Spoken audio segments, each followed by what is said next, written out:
नमस्कार, स्वागत है आप सबका दिन भर की तमाम बड़ी और अहम खबरों के साथ मैं हूं कवीन सचान। शुरुआत हेडलाइन से। छोटे कारोबारियों के लिए मुद्रा बैंक की शुरुआत, 10 लाख तक का लोन सस्ता। प्रधानमंत्री ने कहा बढ़ेंगे रोजगार। फसल नुकसान के मानदंडों में बड़ा बदलाव, मुआवजे की राशि में 50% का इजाफा, ऋण चुकाने में किसानों को रियायत। चित्तौड़ में चंदन तस्कर मुठभेड़ पर उठे सवाल, कांग्रेस समेत विपक्षी दलों की उच्च स्तरीय जांच की मांग, राज्य सरकार ने दिए न्यायिक जांच के आदेश। कश्मीरी पंडितों के लिए अलग बस्ती बसाने का विरोध, विधानसभा में सरकार और विपक्ष के बीच तीखी बहस, 62,000 परिवारों के लिए जमीन की तलाश जारी। शुगर, कैंसर, हेपेटाइटिस की दवाएं हुई महंगी, 509 जरूरी दवाओं की कीमतों में 4% का इजाफा, सरकार की मंजूरी के बाद अधिसूचना जारी।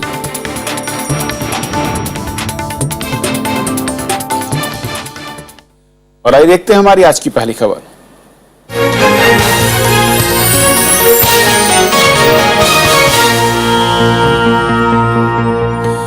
छोटे कारोबारियों को 10 लाख तक सस्ता कर्ज मुहैया कराने के लिए मुद्रा बैंक योजना की शुरुआत हो गई है। प्रधानमंत्री नरेंद्र मोदी ने आज दिल्ली में इसकी शुरुआत की। उन्होंने कहा कि मुद्रा बैंक से गरीबों को अपना हुनर तराशने और विकास करने का मौका मिलेगा। अगर आपके पास हुनर है और आप इस हुनर के जरिए अपना उद्योग लगाने की ख्वाहिश रखते हैं, तो अब आपको बड़े बैंकों और महाजनों के पास दौड़ लगाने की जरूरत नहीं है। छोटे कारोबारियों के लिए सस्ता कर्ज मुहैया कराने के लिए बुधवार से प्रधानमंत्री मुद्रा बैंक योजना की शुरुआत हो गई। मुद्रा पूंजी सफलता की कुंजी। इस मौके पर प्रधानमंत्री नरेंद्र मोदी ने कहा कि मुद्रा बैंक से छोटे उद्यमी स्वरोजगार के साथ दूसरों को भी रोजगार दे सकते हैं। आज जब हम मुद्रा लेकर के आए हैं तो हमारा मंत्र है, जिसको फंडिंग नहीं हो रहा है, जो अनफंडेड है, उसको फंडिंग करने का हम बेड़ा उठाते हैं। ये एक नया विश्वास पैदा करना चाहते हैं कि आप देश के लिए काम कर रहे हो, आप देश के विकास के भागीदार हो, देश आपके लिए चिंता करने के लिए तैयार है। ये मैसेज मुझे देना। मुद्रा बैंक का पूरा नाम है micro units development fund refinance agency. इस बैंक के जरिए 10 लाख रुपए तक के लोन दिए जा सकते हैं। योजना के तहत 3 तरह के लोन मिलेंगे। इनके नाम होंगे शिशु, किशोर और तरुण। शिशु योजना के तहत 50,000 रुपए तक के लोन दिए जाएंगे। किशोर योजना के तहत 50,000 रुपए से 5 लाख रुपए तक के लोन और तरुण योजना के तहत 5 लाख रुपए से 10 लाख रुपए तक के लोन दिए जाएंगे। मुद्रा बैंक से देश के करीब 5 करोड़ 77 लाख छोटे कारोबारियों को फायदा मिलेगा। इसके साथ ही सब्जी वालों, सैलून, खोमचे वाले को भी योजना के तहत लोन मिल सकेगा। प्रधानमंत्री मुद्रा योजना में सेक्टर के लिहाज से स्कीमें बनाई गई हैं। उनके पास साधन आए विस्तार करने के लिए अपने व्यवसाय को, इसकी कोई औपचारिक व्यवस्था नहीं है। और 20,000 करोड़ की पूंजी के माध्यम से और उसके अन्य सुविधाओं के माध्यम से यह सुविधा उन लोगों को दी जाए। केंद्र सरकार को उम्मीद है कि छोटे उद्यमियों को ज्यादा ऋण देने से आर्थिक विकास में तेजी लाने में मदद मिलेगी। प्रधानमंत्री ने उम्मीद जताई कि आने वाले 1 साल में बड़े बैंक मुद्रा बैंक से ग्राहक मांगते दिखेंगे। प्रधानमंत्री ने उत्तर प्रदेश और दूसरे राज्यों से आए छोटे उद्यमियों को 50,000 रुपए तक के कर्ज के चेक दिए। Bureau report, Rajya Sabha TV. तो मुद्रा बैंक के बारे में और बातचीत करेंगे। हमारे साथ खास मेहमान हैं, डिप्टी एडिटर इंडियन एक्सप्रेस से हैं सुब्रमण्यम भट्टाचार्य। सुब्रमण्यम, स्वागत है आपका। सबसे पहले तो मैं समझना चाहूंगा कि जो मुद्रा बैंक है और जो एक टारगेट है इनका एसएमईज को लेकर खास तौर पर, क्या अभी तक उनके सामने इस तरह की परेशानियां थी कि उनको बैंक ऋण नहीं दे रहे थे, या फिर जो प्रोसीजर है बैंक का, पेपर और दूसरे डॉक्यूमेंटेशन का, उसके चलते उनके सामने दिक्कत ज्यादा थी? बात वही है कि एक तरफ हर गवर्नमेंट का मंशा ये रहा है कि इनको लोन दिया जाए। प्रॉब्लम ये है कि आपने जो चीज का जिक्र किया कि पेपर वर्क करने का जो तरीका है, जो प्रैक्टिकल चीज है, वही सबसे बड़ा एक बैरियर बन के इनके सामने आ जाता है। और इसीलिए ये इन सारे स्कीम्स अभी तक जितने सारे बने हुए थे, वो स्कीम्स मतलब पेपर में ठीक है, कुछ हद तक देते भी हैं, बट जिस लेवल से देना चाहिए, जिस फुर्सती देना चाहिए वो नहीं हो पा रहे थे। तो क्या मुद्रा बैंक वाकई कुछ नियमों में जो उसके नियम कायदे हैं लोन देने को लेकर उसमें कुछ बदलाव इस सरकार ने किया है, या फिर वो सेम एज इट इज हैं जैसे कि बड़े बैंक अब तक देते रहे, फर्क सिर्फ इतना है कि उनकी एक लिमिट 10 लाख रुपए तक की होगी? हाँ, वही वाली बात है कि जो देने वाला जो प्रक्रिया है उसको किस हद तक सिंप्लीफाई किया जाएगा उसी पर ही ये पूरा इनिशिएटिव डिपेंड करेगा। आपके पास पैसा है, 20,000 करोड़ का सॉलिड कॉर्पस है, स्कीम्स अच्छे हैं, आपको पता है किस तरह से एक शिशु किशोर तरुण किस तरह के स्कीम्स में किसको किस तरह का देना चाहिए। लेकिन देने के लिए जो बैंक से बाहर निकल के जो गली कूचे में बैठे हुए हैं जो लोग, उनके पास आप पहुंच सकते हैं या नहीं, उस पर ही इस इनिशिएटिव का सक्सेस नापा जाएगा।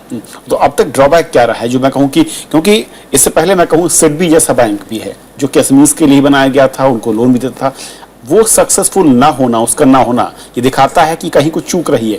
क्या आपकी नजर में फैक्टर्स थे जो शायद क्योर करने की कोशिश मुद्रा बैंक में सरकार कर रही है?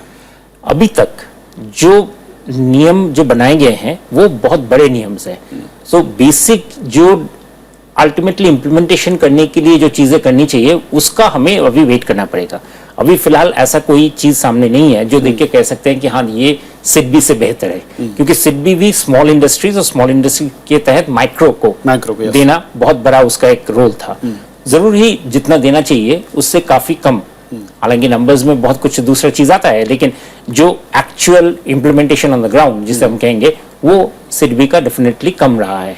और इसलिए मुद्रा रिफाइनेंस एजेंसी को हम एक नया इनिशिएटिव जरूर मान सकते हैं, लेकिन ये इनिशिएटिव में मेन चीज रहेगा कि क्या उसका इम्प्लीमेंटेशन करने का जो स्टाइल है, लोगों के पास पहुंचने का, नियम कागज पे लिखने से ज्यादा इंपॉर्टेंट है कि वो इम्प्लीमेंट कैसे करते हैं, इम्प्लीमेंट आप कैसे करते हैं। आपके पास आपके जो स्टाफ है वो उत्साही है या नहीं अपने रूम से निकल के, ऑफिस से निकल के उन लोगों के पास जाने के लिए, और वो किस तरह से उनको हैंडल करते हैं।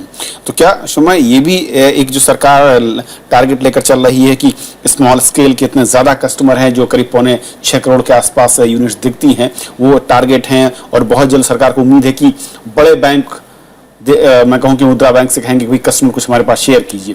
क्या वाकई ऐसी पोजीशन दिखती है अगर हम पिछले सिडबी के एग्जांपल को देखें अब तक हिंदुस्तान में? तो कभी इसमें सबसे पहला चीज करना पड़ेगा जिसे कहते हैं पुल फैक्टर, यानी कि शुरुआत में इस बैंक को जाके लोगों में ये पूछ के लोगों को लाना पड़ेगा बैंक के पास। जब इस चीज में वो कामयाब होंगे तब पुश फैक्टर्स सामने आएंगे। पहले लोग वो के लिए, और खासकर जिस कौम की हम बात कर रहे हैं, वो लोग अब निडर होकर बैंक में आके मांगेंगे कि हमें लोन दीजिए और हम कारोबार करना चाहते हैं और हमारे कारोबार में इतना पैसा हमें चाहिए। वो चीज शुरुआत में एक्सपेक्ट करना मुश्किल है। इसीलिए इस बैंक का हालांकि नाम मुद्रा बैंक है, लेकिन इसको जिसे कहते हैं एज ए मार्केट मेकर सामने जाके बैठना पड़ेगा। और सिडबी की जब जैसे अब जिक्र बार बार कर रहे हैं वो सही कर रहे हैं, क्योंकि अभी तक हम इस चीज को अच्छी तरह से ये वाला दूरी हम तय नहीं कर पाए। क्योंकि जब सिडबी मुझे अच्छी तरह याद, जब लॉन्च हुआ था तब ये कहा गया था कि सिडबी के जरिए जो छोटे उद्यमी हैं, एसएमईज हैं, छोटे शहरों में जो हुनरमंद लोग हैं, उनको एक बड़ा रास्ता मिलेगा, मौका मिलेगा, वो अपना पैसा लेंगे, बैंकों से अपने हुनर को बढ़ाएंगे, विकास करेंगे और देश की ग्रोथ में भागीदारी को बढ़ाएंगे। लेकिन सिडबी के आंकड़े बेहद चौंकाने वाले हैं। उसके पास मैं कहूं कि जो परसेंटेज है वो शायद 3 से 4% लोग ही पहुंचे जो टारगेट था। तो क्या सरकार ने उसके सीख लेते हुए इसमें कुछ बदलाव करने की सोची है, या फिर मैं कहूं कि एक और संस्था सिडबी जैसी है, भले ही उसको शुरुआत में कहा जाए कि टारगेट 7 या 6 करोड़ के आसपास यूनिट्स कर रहे हैं, लेकिन कहीं हस्ट सिडबी जैसा ना हो जाए? हाँ, इसमें मुझे लगता है कि बहुत जल्दी यहाँ पे जैसे जनधन योजना में एक टारगेट दिया गया था, मुझे लगता है उस तरह से यहाँ पे एक टारगेट देने का भी प्लान है कि इतने सारे लोगों को इस लोन के अंदर अम्ब्रेला में आपको लाना पड़ेगा, आपको देना ही कंपल्सरी, आपको देना पड़ेगा। और अगर वो चीज लाया जाए, और वो कुछ हद तक जरूरी है, क्योंकि वो तभी जाके एक जो जिसे कहते हैं गेम चेंजर का परिस्थिति आप तभी उसको क्रिएट कर सकेंगे। बिना उसके अगर हम day to day business as usual के हिसाब से अगर चलाएंगे तो फिर ये एक और जितने सारे इंस्टीट्यूशंस अब से पहले बन चुके हैं, करीब उसी के लाइन में एक और इंस्टीट्यूशंस बन के रह जाएगा।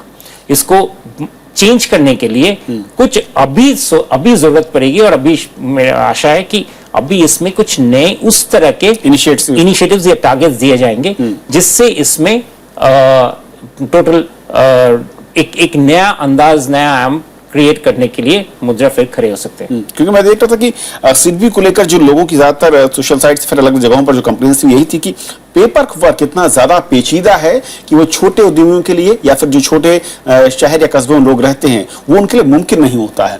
सबसे बड़ी दिक्कत वो, अगर उस दिक्कत को हम दूर करते हैं तब शायद इस टारगेट के आसपास कहीं पहुंचे हम। बिल्कुल, और जिसमें जैसे बहुत सारी छोटी छोटी चीजें हैं, कोलैटरल, जैसे कोलैटरल फ्री लोन है, लेकिन कोलैटरल फ्री लोन सच में किस तरह से कोलैटरल फ्री लोन होता है, तो इन सारी चीजों को लिए सिडबी के लिए मुश्किल था। और सिडबी इसलिए मुश्किल हो गया क्योंकि सिडबी के लिए बहुत आसान हो गया कि स्मॉल इंडस्ट्रीज को जो मीडियम इंडस्ट्रीज की तरफ आगे बढ़ रहे हैं उनको लोन देना, वजह ये कि स्मॉल से जो माइक्रो हैं उनको लोन देना। और ये लोन देना एक बहुत ही डिफिकल्ट चीज है क्योंकि इसमें जो बिजनेस लेकर आ रहे हैं उनको खुद ही पता नहीं है कि मुझे किस तरह का लोन चाहिए, कितने अवधि के लिए चाहिए, बिजनेस और पर्सनल लोन में क्या फर्क होना चाहिए, किस तरह से अपने अकाउंट्स मेंटेन करने चाहिए, ये काफी हैंड होल्डिंग वाली बात है। और इसीलिए इस चीज को, हालांकि ये चीज बहुत अच्छा दिखता है कि हमें करना चाहिए, लेकिन उसमें मैं वही बात पे जा रहा हूं, काफी प्रैक्टिकल वाली जो बात है वो तभी हो सकता है। एक शुरुआत में मुझे ऐसा लगता है कि अगर ये लंबा एक टारगेट सेट करे तो बहुत अच्छा रहेगा, क्योंकि अपने आप ही बहुत सारा एक काफी जिसे कहते हैं डिस्कशन शुरू हो जाएगा इसके चारों तरफ, और उसके ऊपर फिर इसमें जो बहुत सारी जो चीजें हैं अंदर में वो सारे आयरन आउट होने के लिए एक पुश आएगा। और जिस तरीके से एक और सवाल जो खड़ा किया जा रहा है इसको लेकर कि किसानों के लिए जैसे कि नाबार्ड शुरू किया गया था, हाउसिंग सेक्टर के लिए एक अलग बैंक शुरू किया गया था, वहां पर रेगुलेटर और लेंडिंग की जब पोजीशन एक ही संस्था के पास होती है तो अलग तरह की दिक्कतें हैं। यहाँ पर इस दोनों को जोड़ा गया है, यानी कि जो बैंक है उसके पास से दोनों अधिकार होंगे। क्या इससे आपको लगता है कुछ बेनिफिट होगा या फिर कहीं इससे ज्यादा हार्मफुल चीजें भी हो सकती हैं, जो कि हमने देखा कि पिछले कुछ सेक्टर्स में देखी हैं? नाबार्ड तो एक तरह से मोर और लेस मतलब उसके जो रिजल्ट्स रहे हैं काफी वीक रिजल्ट्स रहे हैं। नाबार्ड के ज्यादातर इन्वेस्टमेंट्स रहते हैं बैंक के पैसे में ही, जो बैंक्स अपना प्राइवेट सेक्टर लेंडिंग नहीं कर सकते हैं वो नाबार्ड में पैसा डाल देते हैं, नाबार्ड में इन्वेस्ट करते हैं और उसी तरह से वो प्राइवेट सेक्टर लेंडिंग का टारगेट पूरा होता है। तो नाबार्ड के एग्जाम्पल तो काफी निरुत्साहजनक है। जहां तक नेशनल हाउसिंग बैंक का सवाल है, वो कुछ हद तक फाइनेंसिंग कर चुके थे ऑन हाउसिंग कंपनीज को, लेकिन चूंकि बैंक्स के जो हाउसिंग आर्म्स है वो उसके अंदर नहीं आते थे, इसलिए नेशनल हाउसिंग बैंक की जो रेगुलेटरी रोल था वो एक तरह से अटपटा हाफ वे हाउस था। मुद्रा में एक फायदा यह है कि यहाँ पे जो रेगुलेटेड है वो ही पूरा सेक्टर को कामयाब अपने अंदर लाएंगे। आरबीआई के अंदर कुछ एमएफआईज आते हैं, माइक्रो फाइनेंस इंस्टीट्यूशंस, जो कंपनी बन जाते हैं। जहां तक मैं समझता हूं ये भी आइडिया किया गया है कि उन सारे कंपनीज को भी मुद्रा के अंदर ही लाए जाएंगे। अगर वैसा होता है तो पूरा माइक्रो फाइनेंस इंस्टीट्यूशंस का जो पूरा क्षेत्र है वो मुद्रा के अंदर आ जाएगा। तो अगर वो होता है तो फिर जरूर ठीक है, क्योंकि ये भी एक रिफाइनेंस एजेंसी है। तो अगर एक रिफाइनेंस एजेंसी एक अलग से रेगुलेटेड दोनों अगर रहते तो रेगुलेटरी कैप्चर होने का चांसेस था। इस सेक्टर का जितना दायरा है उसको लेकर अगर हम देखें तो मोटा मोटी मुद्रा एक refinance agency acting as regulator मेरे हिसाब से ठीक है। शुभम, बहुत बहुत शुक्रिया तमाम तकनीकी पहलुओं पर बातचीत करने के लिए आपका। तो ये थी हमारी पहली खबर। छोटा सा ब्रेक यहां पर लेंगे, ब्रेक के उस पार दिन भर की दूसरी बड़ी खबरें।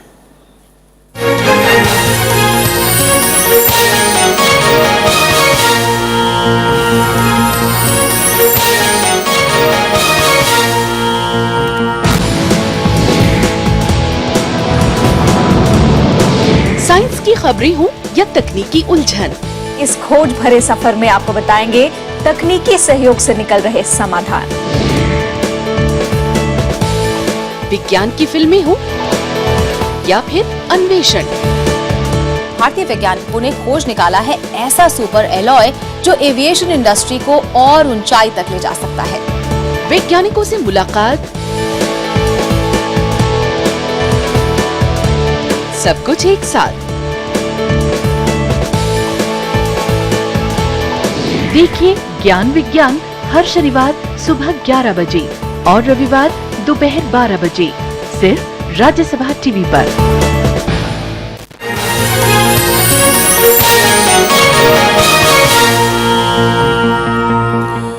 बेमौसम बारिश की मार से जूझ रहे किसानों के लिए एक राहत की खबर है। केंद्र सरकार ने तबाह फसलों के मामले में मुआवजे की राशि को 1.5 गुना बढ़ाने का फैसला किया है। प्रधानमंत्री नरेंद्र मोदी ने कहा है कि अब 50% की जगह 33% फसल बर्बाद होने पर किसान मुआवजे का हकदार होगा। इस बीच रिजर्व बैंक ने बैंकों को किसानों से लोन वापसी में ढील बरतने के निर्देश दिए हैं। बेमौसम बारिश और ओलावृष्टि से रबी की फसल को हुए भारी नुकसान के बाद केंद्र सरकार किसानों को सहारा देने की कोशिश कर रही है। इसी के तहत प्रधानमंत्री नरेंद्र मोदी ने मुआवजे में 1.5 गुना बढ़ोतरी का ऐलान किया है। साथ ही अब 33% नुकसान पर ही किसान मुआवजे के हकदार होंगे। देश में आजादी के बाद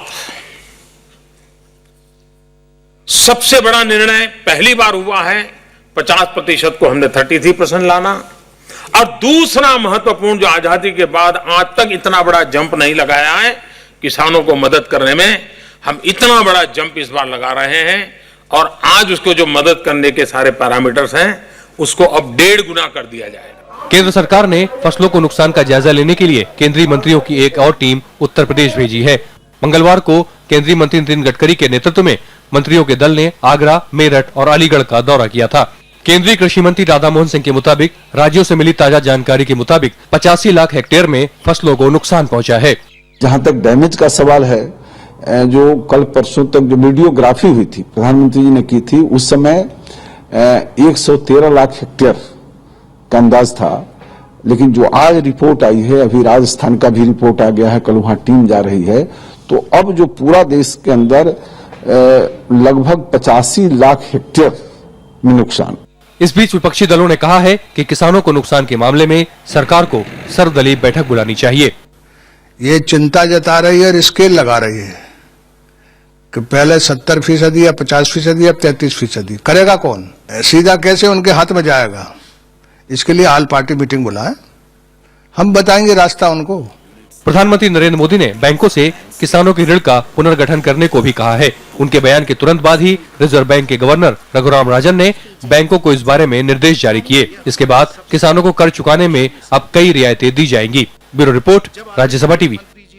आंध्र प्रदेश के चित्तूर में चंदन तस्कर मुठभेड़ पर हो रहे विरोध के बीच तमिलनाडु सरकार ने मारे गए लोगों के परिजनों के लिए 3-3 लाख रुपए के मुआवजे का ऐलान किया है। साथ ही कांग्रेस समेत कई पार्टियों ने घटना की उच्च स्तरीय जांच की मांग की है। मामले को तूल पकड़ता देख गृह मंत्रालय ने भी राज्य सरकार से रिपोर्ट मांगी है। इस बीच आंध्र प्रदेश सरकार ने मामले की न्यायिक जांच के आदेश दिए हैं।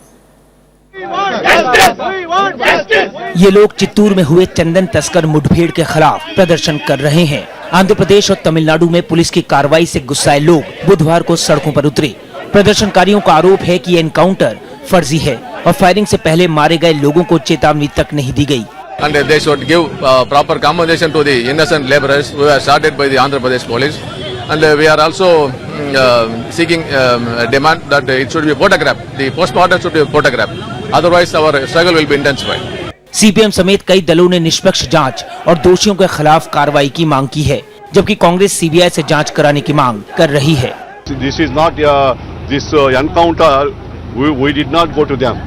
They came here. They are cutting and they are killing police and forest people also in Parvati Mandapam. It is very near Venkateswara Swami. Andhra Pradesh सरकार ने विवाद बढ़ता देख न्यायिक जांच के आदेश दे दिए हैं।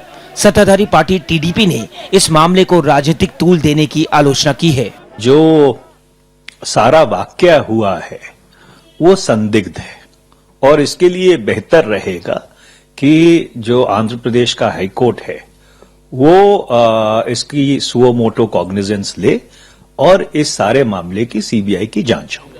चित्तूर में मंगलवार सुबह पुलिस के साथ 2 मुठभेड़ों में 20 चंदन तस्कर मारे गए थे। इसमें ज्यादातर तमिलनाडु के हैं। पुलिस का दावा है कि उन्होंने बचाव में फायरिंग की थी। राष्ट्रीय मानवाधिकार आयोग ने भी मंगलवार को आंध्र प्रदेश के मुख्य सचिव और डीजीपी को नोटिस भेजा है। Bureau report, Rajya Sabha TV. Delhi सरकार ने एंटी करप्शन हेल्पलाइन जोर शोर से शुरू तो की, लेकिन शिकायतों पर कार्रवाई न होने से लोग नाराज हैं।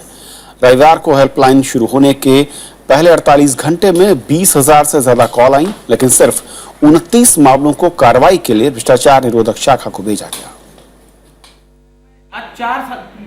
ये है आम आदमी पार्टी के कार्यकर्ता अरुण मिश्रा।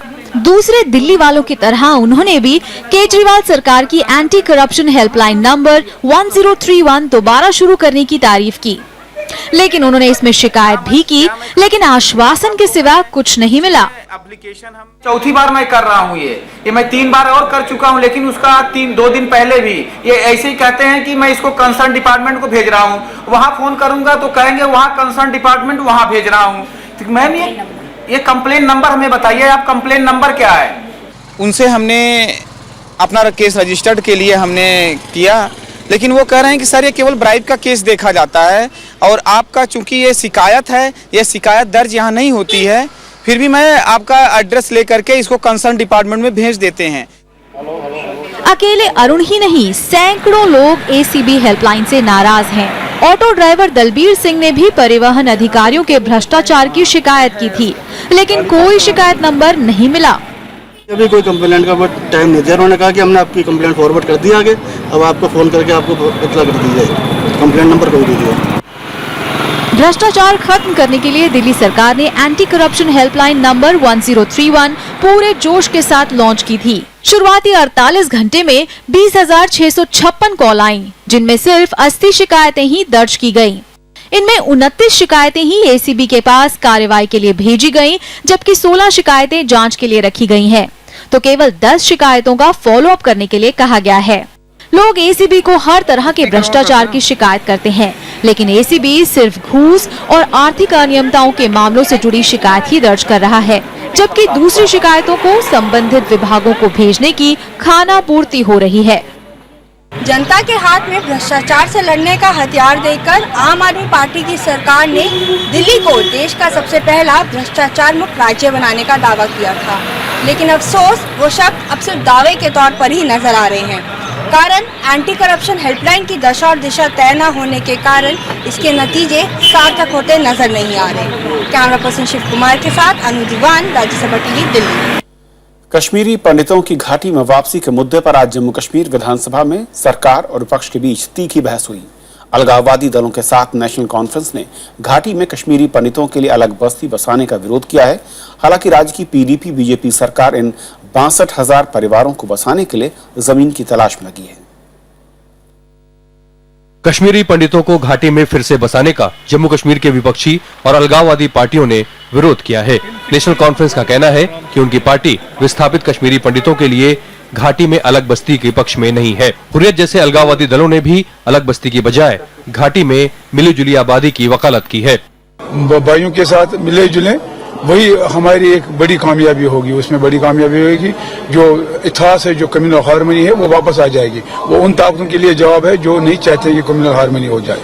नए शहर बनाने की बात कर रहे हैं माइनॉरिटीज के लिए।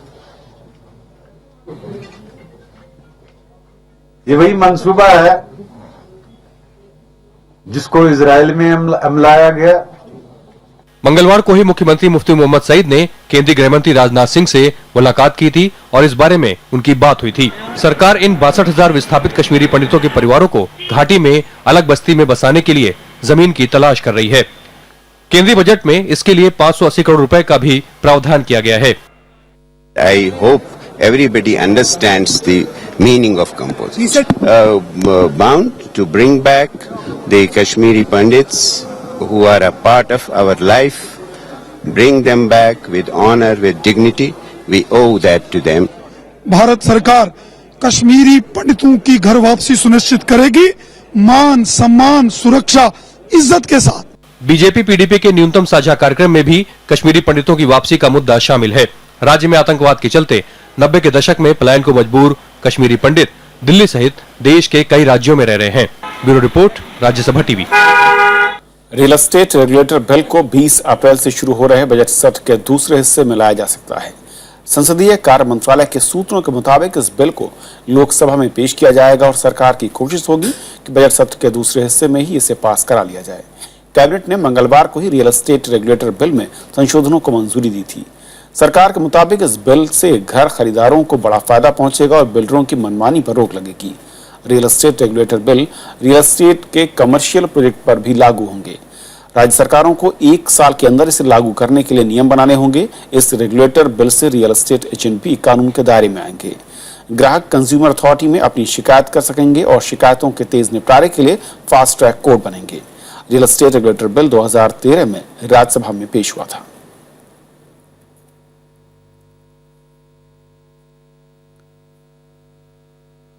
शुगर, कैंसर, हेपेटाइटिस के रोगियों को अब दवाओं पर ज्यादा पैसे खर्च करने होंगे। इंसुलिन, हेपेटाइटिस, कैंसर से जुड़ी दवाइयां 3.84% महंगी हो गई हैं। केंद्र सरकार ने दवा कंपनियों को 509 जरूरी दवाओं की कीमतों में इजाफा करने की अनुमति दे दी है। इसके लिए राष्ट्रीय औषधि मूल्य नियंत्रण प्राधिकरण ने अधिसूचना जारी कर दी है। कंपनियों को बढ़ती हुई महंगाई के आधार पर कीमतों में बढ़ोतरी की ये इजाजत दी गई है। राष्ट्रपति प्रणब मुखर्जी ने आज अमिताभ बच्चन और करीम आगा खान समेत कई हस्तियों को पद्म विभूषण से नवाजा। असमी फिल्मकार जहानू भरुआ और कंप्यूटर वैज्ञानिक विजय भटकर को पद्म भूषण से सम्मानित किया गया। इसके अलावा हॉकी खिलाड़ी सबा अंशुम, महिला क्रिकेटर मिताली राज, संगीतकार अरविंद जैन समेत कई हस्तियों को पद्मश्री पुरस्कार दिया गया। इससे पहले 30 मार्च को भी कई हस्तियों को राष्ट्रपति ने पद्म पुरस्कारों से सम्मानित किया था। इस साल 104 लोगों को पद्म पुरस्कार देने का ऐलान हुआ था।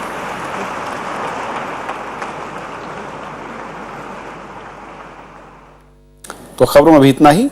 बने रहिए राष्ट्रवादी टीवी के साथ।